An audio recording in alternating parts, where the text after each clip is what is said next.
আজ থেকে প্রায় ৭,০০০ বছর পূর্বে মহাভারতের যুদ্ধে ভগবান শ্রীকৃষ্ণ অর্জুনকে গীতার উপদেশ প্রদান করেছিলেন।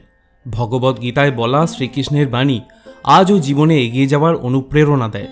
তাই জীবনের যে কোনো সমস্যার সমাধান পেতে এবং জীবনের সফলতা পাওয়ার জন্য ভগবদ্ গীতার কিছু বাণী আমাদের অবশ্যই মনে রাখার প্রয়োজন।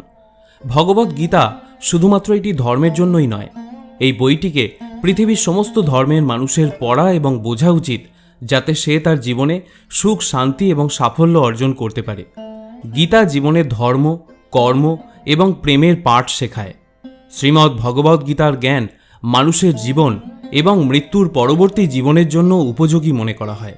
বলা হয়, গীতা একটি সম্পূর্ণ জীবন দর্শন, যাকে অনুসরণ করলে একজন ব্যক্তি সর্বশ্রেষ্ঠ হতে পারে। কিন্তু প্রাত্যহিক জীবনের কর্মব্যস্ততার জন্য আমাদের সবার পক্ষে প্রতিদিন গীতা পাঠ করা সম্ভব হয় না।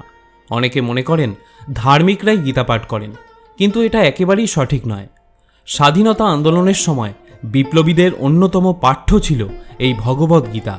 গীতায় ভক্তিযোগের কথা যেমন বলা হয়েছে, তেমনই রয়েছে জ্ঞানযোগ ও কর্মযোগের কথা। বলা হয়, একটি পরিপূর্ণ মানব জীবন কিভাবে গড়ে তোলা যায় তার সন্ধান রয়েছে গীতার প্রতিটি শ্লোকে। গীতার যে অমৃত ধারা 18টি অধ্যায় ধরে প্রবাহিত হয়েছে, তার কিছু সার কথা আজ আমি আপনাদের বলবো। যারা গীতা পাঠ করার সময় পান না, তারা গীতার এই সার কথাগুলি শ্রবণ করলেও গীতা পাঠের ফল অনেকাংশে লাভ করতে পারবেন। শ্রীমদ্ ভগবদ্ গীতা শুদ্ধ সংস্কৃত ও বাংলা ভাষায় লেখা, তবে আপনাদের সুবিধার্থে আমি সহজ বাংলায় গীতার কিছু শ্লোকের সহজ অর্থ আপনাদের সামনে পরিবেশন করছি। আপনাদের কাছে অনুরোধ, ভিডিওটি মনোযোগ সহকারে সম্পূর্ণ শুনবেন। আশা করি গীতার প্রকৃত অর্থ জানার জন্য এই ভিডিওটি আপনার জন্য কার্যকরী হবে। তাহলে আসুন জেনে নেওয়া যাক শ্রীমদ্ ভগবদ্ গীতার সার কথা বা সারাংশ। ভগবান শ্রীকৃষ্ণ বলেন, যেরকম অন্ধকারেও আলো উজ্জ্বল হয়, ঠিক সেই রকমই সত্য সবসময় উজ্জ্বল হয়। এই জন্য মানুষকে সবসময় সত্যের পথেই থাকা উচিত। আমাদের আত্মা হলো অবিনশ্বর। তাকে না তো অস্ত্র দিয়ে কাটা যায়, না তো অগ্নি দ্বারা জ্বালানো যায়, না তো জল তাকে ভেজাতে পারে, না তো বায়ু তাকে শুষ্ক করতে পারে। আমরা এই নশ্বর দেহ ধারণ করে থাকলেও আসলে আমরা প্রত্যেকেই হলাম এক একটি আত্মার স্বরূপ, যা কখনোই বিনষ্ট হবে না। তাই এই নশ্বর দেহের জন্য শোক না করার কথা বলেছেন ভগবান শ্রীকৃষ্ণ। কারণ আত্মাই হলো আমাদের চিন্ময় সত্তা, যাকে কখনোই ধ্বংস করা সম্ভব নয়। যেরকম মনুষ্য তার পুরাতন বস্ত্র পরিত্যাগ করে নতুন বস্ত্র পরিধান করে, একই রকমভাবে আত্মাও নিজের পুরাতন জীর্ণ শরীরকে পরিত্যাগ করে নতুন শরীর ধারণ করে। এটাই প্রকৃতির অপরিবর্তনীয় নিয়ম। এই সত্যকে স্বীকার করে ভয়মুক্ত হয়ে আমাদের জীবনযাপন করা উচিত। যারা প্রকৃত জ্ঞানী ব্যক্তি হয়, তারা না তো জীবিত ব্যক্তির জন্য শোক করেন, না তো মৃত ব্যক্তির জন্য শোক করেন। কারণ তিনি জানেন যে মারা গেছে সে আবার জন্মগ্রহণ করবে, আর যে জীবিত আছে সে একদিন অবশ্যই মারা যাবে। কর্মই হলো সবথেকে বড় ধর্ম।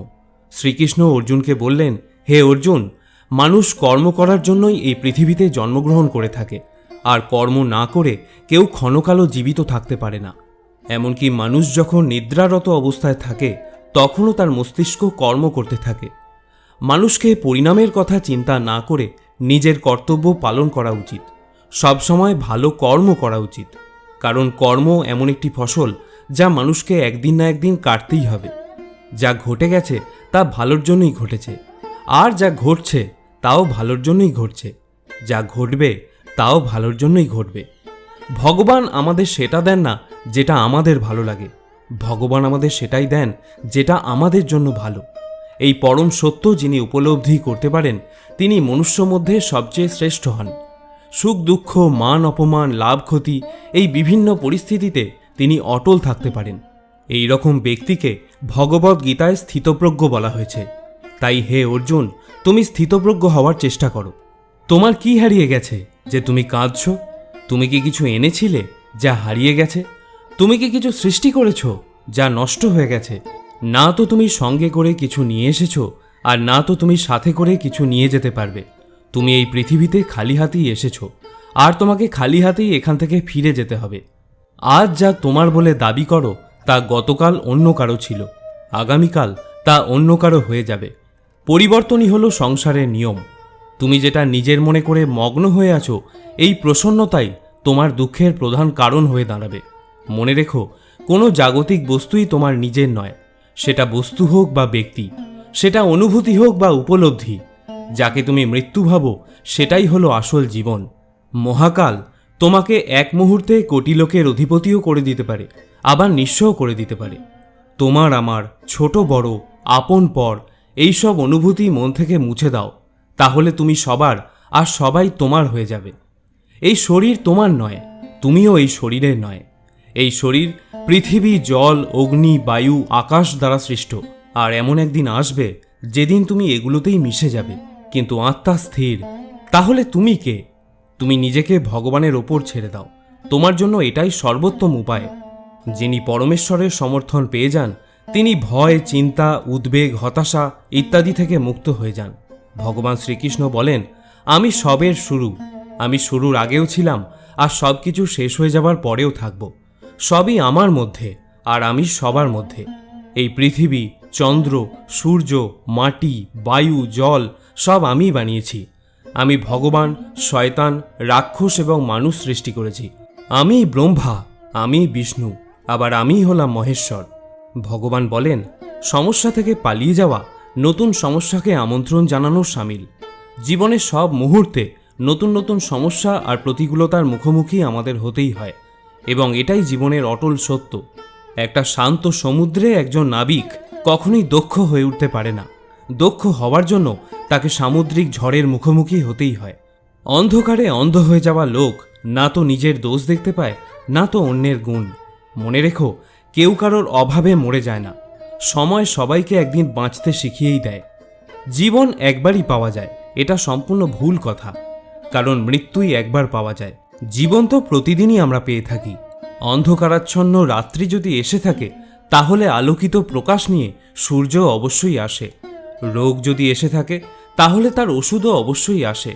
সমস্যা যদি আসে, তাহলে সেই সমস্যার সমাধানও নিজে থেকেই আমাদের কাছে চলে আসে। এই সংসার, এই জীবনের শুধুমাত্র একটাই নিয়ম আছে, আর তা হলো এটাই, এই সংসার হলো চক্রের মতো। এখানে শাশ্বত বলে কিছু নেই, নিত্য বলে কিছু নেই। যা কিছু রয়েছে তা বদলাতে চলেছে। যদি তোমার জীবনে দুঃখ থাকে, সমস্যা থাকে, যদি তুমি বিপদ দ্বারা আচ্ছন্ন থাকো, তাহলে মনে রেখো, সব কিছু বদলে যেতে চলেছে। দুঃখের সময় কেঁদো না, মনকে আরও দুঃখী করে তুলো না, কারণ এখানে যা কিছুই এসেছে তা যাওয়ার জন্যই এসেছে। তাহলে এত চিন্তা কিসের? তাকে কখনো খুঁজো না যে পৃথিবীতে সবচেয়ে সুন্দর, বরং তাকে খোঁজো যার জন্য তোমার পৃথিবী সুন্দর হয়ে যাবে। সুখ মানুষের জীবনে অহংকারের পরীক্ষা নেয়, আর দুঃখ ধৈর্যের পরীক্ষা নেয়। একজন শিক্ষিত মানুষের মধ্যে মনুষ্যত্ব না থাকলে সেই শিক্ষা মূল্যহীন হয়ে যায়। যদি কেউ তোমাকে কখনো নিচে নামানোর চেষ্টা করে, তাহলে বুঝে নিও তুমি আগে থেকেই তার চেয়ে ওপরে আছো। মনে রেখো, যাই হয়ে যাক না কেন, নিজের প্রতিভার অহংকার কখনো করো না। পাথর যখন জলে পড়ে যায়, তখন সেটা নিজের ওজনের কারণে জলে ডুবেও যায়। অনেকেই মনে করে যে সংসারের কাজকর্ম ত্যাগ করাই হলো সন্ন্যাস। কাজকে তারা বন্ধন বা দুঃখের কারণ বলে মনে করে, তাই সকল রকম কাজকেই পরিত্যাজ্য মনে করে। কিন্তু তারা ভুল করে। কর্ম ত্যাগ নয়, কর্মফলের লোভকে ত্যাগ করাই হলো আসল ত্যাগ বা সন্ন্যাস। শ্রীকৃষ্ণ বলেন, আমি পৃথিবীর মধুর সুগন্ধ, আমি অগ্নির উষ্ণতা, সব জীবিত প্রাণীর জীবন ও সন্ন্যাসীদের আত্মসংযমও আমি সবার পালন করে থাকি, আবার আমি সব কিছুর বিনাশও করে থাকি। আমি পৃথিবীর সমস্ত প্রাণীদেরকেই জানি, কিন্তু বাস্তবে আমাকে কেউই জানতে পারে না। যখনই এই পৃথিবীতে পাপ ও অধর্মের পরিমাণ বেড়ে যায়, তখন আমি ধর্মকে পুনরায় পুনঃস্থাপন করার জন্য এই ধরাধামে অবতীর্ণ হয়ে থাকি। সাধুদের পরিত্রাণ এবং দুষ্কৃতীদের দমন করার জন্য আমি বারবার এই ধরাধামে আবির্ভূত হই। ক্রোধ মানুষকে নরকের পথে টেনে নিয়ে যায়। ক্রোধের ফলে মানুষের মন অশান্ত হয়ে পড়ে, সে আবেগের বশে নিজেরই বেশি ক্ষতি করে। তাই ভগবান শ্রীকৃষ্ণ বলেন, মানুষকে রাগ থেকে দূরে থাকা উচিত। যতই রাগ হোক না কেন, নিজেকে শান্ত করার প্রচেষ্টা করতে হবে আমাদের। মানুষের উচিত তার নিজের মনের ওপর নিয়ন্ত্রণ রাখা। মানুষের মন বায়ুর মতো চঞ্চল হয়ে থাকে। মন মানুষকে কাম ভাবনার দিকে নিয়ে যায়। যদি জীবনের সফলতা অর্জন করতে চাও, তাহলে মনকে নিয়ন্ত্রণ করা অতীব প্রয়োজনীয়। মনকে বশে রাখার ফলে মস্তিষ্কে শক্তি কেন্দ্রীভূত হয়, যার ফলে কর্মে সফলতা পাওয়ার সম্ভাবনাও বৃদ্ধি পায়।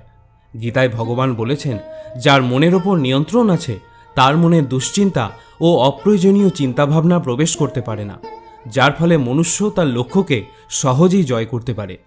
ভগবান বলেন যে মন মানুষের সবথেকে বড় বন্ধু তখনই যখন তার মনের ওপর নিয়ন্ত্রণ থাকে, কিন্তু তার মন তার সবথেকে বড় শত্রুও হয়ে যায় যখন তার মনের ওপর কোনো নিয়ন্ত্রণ থাকে না। মন মানুষকে সফলতার চূড়ায় নিয়ে যেতে পারে, আবার মন মানুষকে নরকেও টেনে নিয়ে যেতে পারে। সদা সন্দেহকারী ব্যক্তি কখনো শান্তি প্রাপ্ত করতে পারে না, তাই সন্দেহ করা থেকে তুমি দূরে থাকো। অধিক সন্দেহ করার ফলে মনের শান্তি ভঙ্গ হয়ে যায়, আর ব্যক্তি ভ্রমের বশবর্তী হয়ে নিজের সম্পর্কগুলোকে নষ্ট করে ফেলে এবং নিজের ওপর নিয়ন্ত্রণ হারায়। শরীরের সৌন্দর্য মনকে আকর্ষণ করে, কিন্তু স্বভাবের সৌন্দর্য হৃদয়কে আকর্ষণ করে। তাই মানুষের স্বভাব সর্বদা নির্মল হওয়া উচিত। কে কি করছে, কিভাবে করছে, কেন করছে, এসব থেকে তুমি যত দূরে থাকবে ততই আনন্দে থাকবে। শ্রী ভগবান বলেন, যে মানুষের মধ্যে জ্ঞানের অভাব এবং ভগবানের প্রতি শ্রদ্ধার অভাব থাকে, সে মানুষ কখনোই জীবনে আনন্দ ও সফলতা প্রাপ্ত করতে পারে না। মানুষের দুঃখের একটা বড় কারণ হলো মায়া এবং মোহ। যে যত বেশি মায়া করবে সে তত বেশি দুঃখ কষ্ট ভোগ করবে। যদি তুমি কারোর ভালো না করতে পারো তাহলে তার খারাপও করো না, কারণ পৃথিবী দুর্বল হতে পারে, কিন্তু পৃথিবী যিনি বানিয়েছেন তিনি কখনোই দুর্বল হতে পারেন না। সত্য কখনো দাবি করে না যে আমি সত্য, কিন্তু মিথ্যা সবসময় দাবি করে যে শুধু আমিই সত্য। এই সমগ্র সংসারে কেউ মহান হয়ে জন্মগ্রহণ করে না, তার কর্মই তাকে মহান করে তোলে। সঠিক কর্ম সেটা নয় যার পরিণাম সর্বদা সঠিক হয়, বরং সঠিক কর্ম হলো সেটা যার উদ্দেশ্য কখনো খারাপ হয় না। মনুষ্য সর্বদা তার ভাগ্যকে দোষারোপ করে, এটা জেনেও যে ভাগ্যের ওপরেও হলো তার কর্ম, যা তার নিজের হাতেই আছে। মানুষের জন্মের সাথে সাথে তার মৃত্যুও নির্ধারিত হয়ে যায়। জন্ম নেওয়া ব্যক্তিদের মৃত্যু ততটাই স্বাভাবিক যতটা মৃত ব্যক্তিদের আবার জন্ম নেওয়া। তাই যা অপরিহার্য এবং অবশ্যম্ভাবী তার জন্য শোক করো না। মনুষ্য তার হৃদয় দিয়ে যা দান করতে পারে হাত দিয়ে তা করতে পারে না, আর নিশ্চুপ থেকে সে যা বলতে পারে তা শব্দ দিয়ে প্রকাশ করতে পারে না। কোনো ব্যক্তি না তো সময়ের আগে না তো ভাগ্যের থেকে অধিক কিছু পাবে। সময়ের আগে কোনো কিছু পাওয়ার ইচ্ছাই মানুষের দুঃখের প্রধান কারণ হয়ে দাঁড়ায়। ইতিহাস বলে গতকাল সুখের ছিল, বিজ্ঞান বলে আগামীকাল সুখের হবে, কিন্তু ধর্ম বলে যদি মানুষের মন পরিষ্কার ও নির্মল হয় তাহলে প্রতিটা দিনই সুখের হবে। ভালো কর্ম করার পরেও লোক তোমার খারাপ কর্মটাকেই মনে রাখবে, তাই কে কি বলছে তাতে মনোযোগ না দিয়ে নিজের কর্ম করতে থাকো। যতটা সম্ভব নিশ্চুপ থাকাই শ্রেয়, কারণ জেনে রেখো আমাদের মুখের কথাই আমাদেরকে পাপ কর্মের দিকে প্রথমে আকর্ষণ করে। ভগবদ গীতায় শ্রীকৃষ্ণ অর্জুনকে বলেছিলেন, হে অর্জুন, আমার পরম ভক্ত যে সর্বদা সব কাজের প্রথমে আমাকেই স্মরণ করে এবং একক চিত্তে আমার উপাসনা করে, আমি তাকে সর্বদা রক্ষা করি, তার কল্যাণের দায়িত্ব আমি নিজেই গ্রহণ করে থাকি। যে ব্যক্তি আপনার কথাকে গুরুত্ব দেয় না তাদের কাছে আপনার মতামত প্রকাশ না করে মৌন থাকাই উচিত। যে কোনো একটি কাজ তোমাকে অবশ্যই করতে হবে, নয়তো সময়ের সাথে বদলাতে শেখো, আর না হলে সময়কে বদলে দাও। আর হ্যাঁ, নিজের ভাগ্যকে দোষারোপ করা বন্ধ করো এবং যে কোনো পরিস্থিতিতে জীবনে চলতে শেখো। কোনো কর্ম করার আগে পরিকল্পনা ও চিন্তা করে নেওয়া খুব ভালো বিষয়, কিন্তু চিন্তার মাত্রা যেন এতটাও বেশি না হয় যেন তা তোমার কর্মকেই প্রভাবিত করে। মনে রেখো, অধিক চিন্তা দুশ্চিন্তায় পর্যবসিত হয়। যদি কোনো কাজ তুমি সঠিক উদ্দেশ্য নিয়ে করো তাহলে সেই কাজ কখনোই ব্যর্থ হয় না, আর সেই কর্মের ফলও তুমি একদিন না একদিন অবশ্যই পাবে। শ্রীকৃষ্ণ বলেন, যদি তুমি ভাবো যে তোমার ভাগ্য আমি তৈরি করি তাহলে তুমি ভুল ভাবো, কারণ মনুষ্য তাদের ভাগ্য স্বয়ং রচনা করে।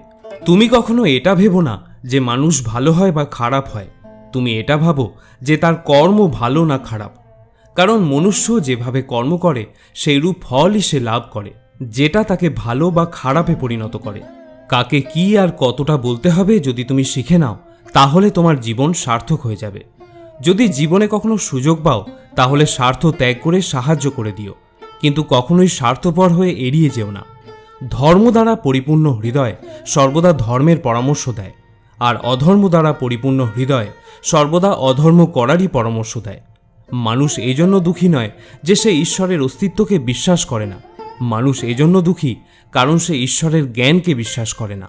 কোনো রকম দুঃখ কষ্টের মধ্যে তোমাকে এই 7টি গুণ বাঁচাবে: তোমার জ্ঞান, তোমার বিনম্রতা, তোমার বুদ্ধি, তোমার ভিতরের সাহস, তোমার ভালো কর্ম, সত্য কথা বলার অভ্যাস আর ঈশ্বরে বিশ্বাস। যখন কঠিন সময় আসে তখন ব্যক্তি একা হয়ে যায়, কিন্তু কঠিন সময় সেই ব্যক্তিকে আরও মজবুত করে দেয়। যে তোমাকে সম্মান দেয় তাকেও তুমি সম্মান দিও। কারো সামর্থ্য দেখে তার সামনে মাথা ঝোঁকানো ভীরুতার লক্ষণ। তোমার সামনে যত বড় কঠিন পরিস্থিতি এসে পড়ুক না কেন, একটা কাজ করবে: নিজের সব কিছু ভগবানকে সমর্পণ করে দিও। ভগবানের উপর বিশ্বাস সেই ছোট্ট শিশুর মতো করো, যাকে হাওয়াতে ছুঁড়ে দিলেও সে হাসতে থাকে। সে ভয় পায় না, কারণ সে জানে যে তুমি তাকে নিচে ফেলে দেবে না। সময় আমাদের শেখায় যে জীবন কারোর জন্য অপেক্ষা করে না, আর কারোর জন্য থেমেও থাকে না। জীবনও তার সাথেই খেলে যে খেলোয়াড় সর্বশ্রেষ্ঠ হয়। কষ্ট সবার সমান হয়ে থাকে, কিন্তু আত্মবিশ্বাস প্রত্যেকের ভিন্ন হয়। ঈশ্বর তখন খুশি হয় যখন তিনি দেখেন যে দুঃখ সহ্য করেও কেউ তার উপর বিশ্বাস রেখেছে। এবং জেনে রেখো, সময় এলে তুমি বিশ্বাসের মূল্য অবশ্যই পাবে। অত্যাচার করলেও যে মুখ বুজে হাসি নিয়ে সেই অত্যাচার সহ্য করে, সেই অপমানের প্রতিশোধ ভগবান শ্রীকৃষ্ণ নিজেই নিয়ে থাকেন।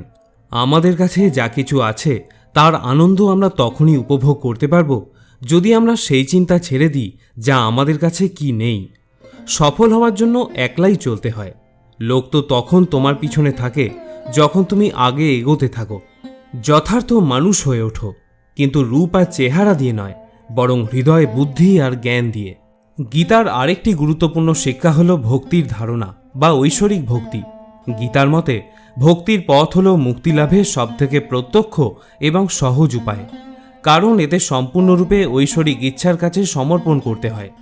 গীতা শিক্ষা দেয় যে জীবনের চূড়ান্ত লক্ষ্য হল একজনের প্রকৃত স্বরূপকে শাশ্বত, অপরিবর্তনীয় এবং অমর সত্তা হিসেবে উপলব্ধি করা এবং ঐশ্বরিক সত্তার সাথে মিশে যাওয়া। সামগ্রিকভাবে ভগবদ্গীতা একটি গভীর দার্শনিক এবং আধ্যাত্মিক পাঠ্য, যা বাস্তবতার প্রকৃতি, জীবনের উদ্দেশ্য এবং আলোকিত হওয়ার পথের দিকনির্দেশ করে। এটি অনেকের কাছেই সবচেয়ে গুরুত্বপূর্ণ হিন্দু ধর্মগ্রন্থ হিসেবে বিবেচিত হয় এবং এর শিক্ষা সারা বিশ্বের লক্ষ লক্ষ মানুষকে শিক্ষিত করে এবং তাদের অনুপ্রেরণা প্রদান করে। তো বন্ধুরা, আজকের আলোচনা এখানেই শেষ করা যাক। সকলে গীতা পড়ুন, গীতা শিখুন এবং গীতা প্রচার করুন। দেখা হবে পরে আরেকটি ভিডিওতে। ততক্ষণ ভালো থাকুন, সুস্থ থাকুন। জয় শ্রীকৃষ্ণ।